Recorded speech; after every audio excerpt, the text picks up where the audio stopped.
नमस्कार, जय श्री श्याम, हर हर महादेव, जय माता दी दोस्तों। मैं अंजलि स्वागत करती हूँ आपका आपके अपने चैनल भक्ति ज्ञान फैक्ट पर, जहाँ आपको मिलती है बहुत सी रोचक जानकारियाँ व कहानियाँ। इस चैनल पर सत्य घटनाओं को कहानी के माध्यम से सुनाया व बताया जाता है। तो दोस्तों, कहानी को शुरू करने से पहले आप सभी से मेरा निवेदन है कि खाटू श्याम जी का जयकारा बोल कमेंट में जय श्री श्याम अवश्य लिखें। दोस्तों, भगवान के चमत्कार को जानने के लिए कहानी को पूरा अंत तक सुने। कहानी यदि अच्छी लगे तो लाइक कर देना और हो सके तो अपने दोस्तों व रिश्तेदारों तक यह कहानी ज़रूर शेयर करें, ताकि चमत्कार की यह कहानी उन तक भी पहुंच जाए जो कहते हैं कि भगवान नहीं होते, जो कि भगवान व भक्ति में विश्वास नहीं रखते। इन चमत्कारों को सुन यकीन होगा कि वास्तव में इस कलयुग में भी ऐसा हो सकता है।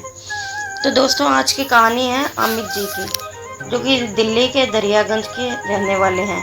इनके परिवार में इनकी एक बेटी, माता पिता और इनकी वाइफ नमिता है। पेशे से अमित एक व्यापारी है और इनकी वाइफ नमिता जो है वो भी इनका बिजनेस में पूरा साथ देती हैं। और इनकी बेटी जो है अभी 12 वर्ष की है। वैसे तो ये पूरा परिवार ही भक्ति भाव से पूर्ण है। पूरा परिवार श्याम बाबा का भक्त है। आए दिन खाटू जाते रहते हैं, धर्म कर्म भी करते रहते हैं, समय समय पर जरूरतमंदों की मदद भी करते हैं। जीवन में कभी भी ऐसा दिन आएगा इन्होंने सोचा भी नहीं होगा। एक दिन दोनों पति पत्नी अपने काम से घर की ओर आ रहे थे, तो घर आते ही वह देखते हैं कि दरवाज़ा अंदर से लॉक है। उन्होंने कई बार दरवाजे को पीटा, बेल बजाई, लेकिन दरवाज़ा कोई खोलने नहीं आ रहा था। जब दरवाज़ा नहीं कोई खोलने आ रहा था तो अमित ने अपनी माँ को फ़ोन किया। तब उन्होंने बताया कि उनके माता पिता दोनों सत्संग में गए हुए हैं, और साथ ही उनकी माँ ने यह भी बताया कि छवि, जो कि उनकी बेटी है, वह घर पर ही है। उन्होंने छवि को साथ लेकर आना था, लेकिन उसका होमवर्क ज़्यादा होने के कारण छवि ने मना कर दिया। अब इतनी बात सुनकर अमित को घबराहट सी हुई कि वह ज़ोर ज़ोर से आवाज़ें भी लगा रहा है, दरवाज़ा भी पीट रहा है, बेल भी बजा रहा है, लेकिन छवि दरवाज़ा खोल ही नहीं रही है। जब अमित दरवाज़ा तेज से और पीटने लगा तो आसपास के पड़ोसी भी इकट्ठा हो गए कि भाई जाकर देखें कि क्या बात हो गई। अमित और उसकी वाइफ नमिता दोनों ही परेशान हो गए। यदि छवि अंदर है तो दरवाज़ा क्यों नहीं खोल रही है। अब अमित का पड़ोसी, जिसका नाम राजन है, उसने कहा, अमित भाई दरवाज़ा तोड़ देते हैं। अमित ने कहा, हाँ भाई ठीक है। वह एक दो लोगों को और इकट्ठा कर लाया, सबने मिलकर के दरवाज़ा तोड़ दिया। अब अंदर छवि अकेली थी और दरवाज़ा भी नहीं खोल रही थी, तो इधर माता पिता का रो रो कर बुरा हाल हो गया। अब दोस्तों, इस बात से हम परिचित हैं कि यदि हमारे साथ ऐसा हुआ तो हमारी हालत क्या होगी। इससे आप अंदाज़ा लगा सकते हैं कि अमित और नमिता का हाल कैसा होगा उस समय। अब छवि के दरवाज़ा न खुलने पर सभी लोगों ने मिलकर दरवाज़ा तोड़ दिया। दरवाज़ा जैसे ही टूटा, दोनों माता पिता अपनी बेटी को देखने के लिए उसके कमरे की ओर जाते हैं। अब जैसे ही कमरे में पहुंचते हैं तो देखते क्या है कि उनकी बेटी स्टडी टेबल पर हेड डाउन किए हुए बैठी है। तो पहले तो लगा कि वह पढ़ते पढ़ते सो गई, परंतु जब उन्होंने उसे बार बार जगाया और उठाने की कोशिश की तो वह नहीं उठी। इस समय वह बेहोश अवस्था में थी। अब वह स्थिति देखकर माँ बाप का रो रो कर और ज़्यादा बुरा हाल। पड़ोसियों ने भी कहा कि अमित भाई जल्दी करो, हॉस्पिटल लेके चलते हैं। तो फिर जल्दी से अमित ने अपनी गाड़ी निकाली और जल्द से जल्द हॉस्पिटल की ओर निकल गए। अब जिस हॉस्पिटल में ये लेके गए थे, उस हॉस्पिटल का नाम है सर गंगाराम हॉस्पिटल, जो कि दिल्ली के ओल्ड राजेंद्र नगर में स्थित है। यहाँ पर बच्ची को एडमिट करवाया गया। अब ऐसा हो तो माँ बाप की जान सूख जाती है कि ऐसा कैसे हो गया, क्या हुआ। तरह तरह के सवाल माँ बाप के मन में आते रहते हैं। अब डॉक्टर ने जैसे ही छवि की हालत देखी तो वह तुरंत छवि को आईसीयू में ले गए। उन्होंने छवि के 3-4 टेस्ट किए। फिर जब रिपोर्ट आई तो डॉक्टर ने बताया इसके हार्ट में दिक्कत हुई, जिसके कारण ऐसा हुआ। छवि का हार्ट फेल हो गया था, बिल्कुल जवाब दे गया था। डॉक्टर्स ने छवि को आर्टिफिशियल हार्ट पर रखा और छवि के माता पिता को क्लियरली बोल दिया कि छवि को आर्टिफिशियल हार्ट पर रखेंगे और यदि 6 दिन निकल गए तो इसके बाद कुछ नहीं हो सकता, हम आपकी बेटी को नहीं बचा पाएंगे। उन्होंने क्लियरली उसके माता पिता से बोल दिया था। इतने में सारे परिवार इकट्ठा हो गया हॉस्पिटल में कि अचानक से ऐसे क्या हो गया। अब जब माता पिता ने डॉक्टर की बात सुनी तो उनका बुरा हाल, परेशान बहुत हो गए।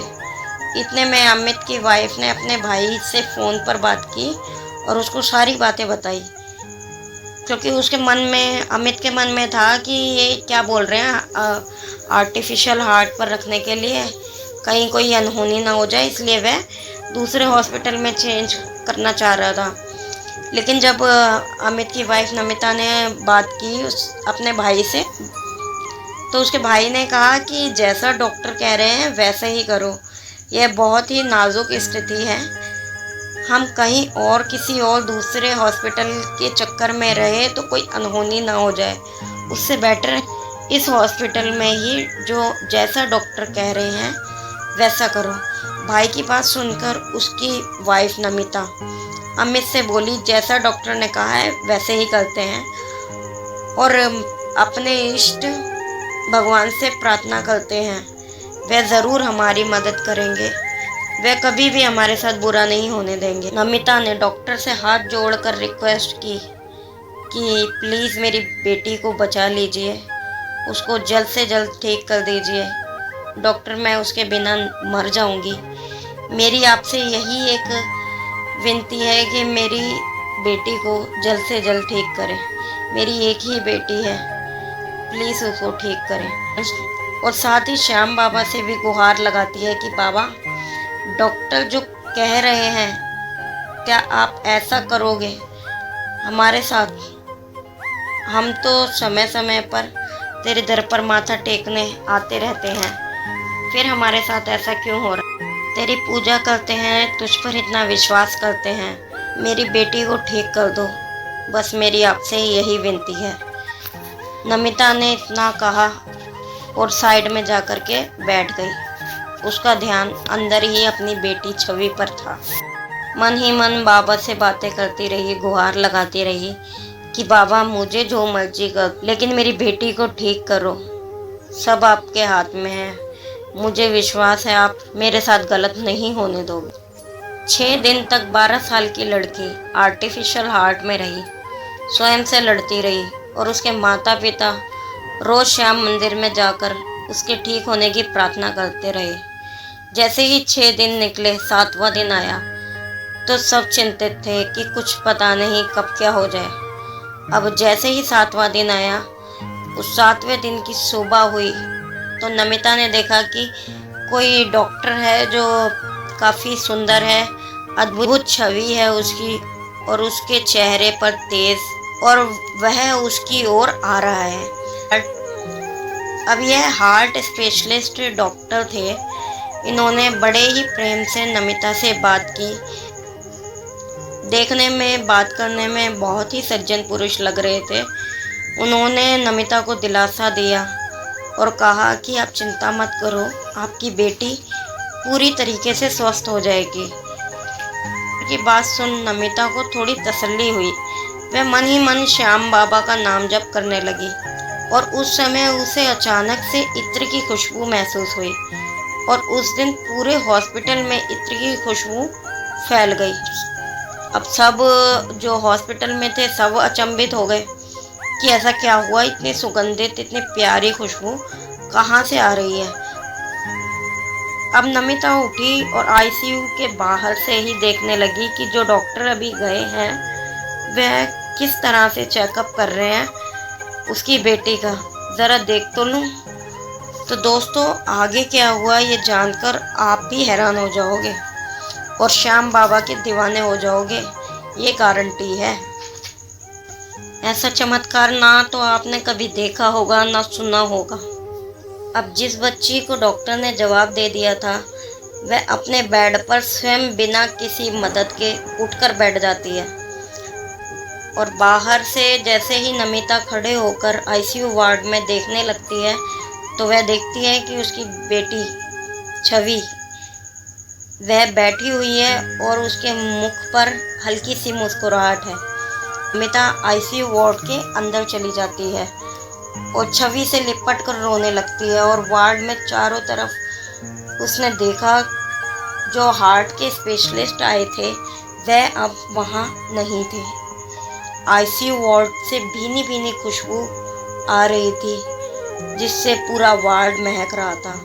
जिस लड़की को डॉक्टर ने 6 दिन का कह रहे थे वह आज 3 साल हो गए, वह लड़की आज 15 वर्ष की हो गई है।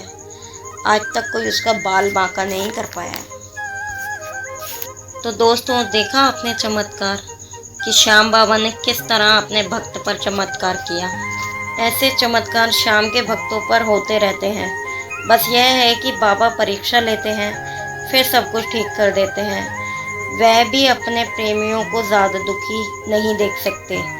तो दोस्तों, इस कहानी के माध्यम से मैं आपसे सिर्फ इतना ही कहूँगी कि जहाँ विश्वास होता है वहीं चमत्कार होते हैं। यदि ज़िंदगी में चाहे जितने भी संकट आए, आप कभी भी परमात्मा पर विश्वास खोना मत।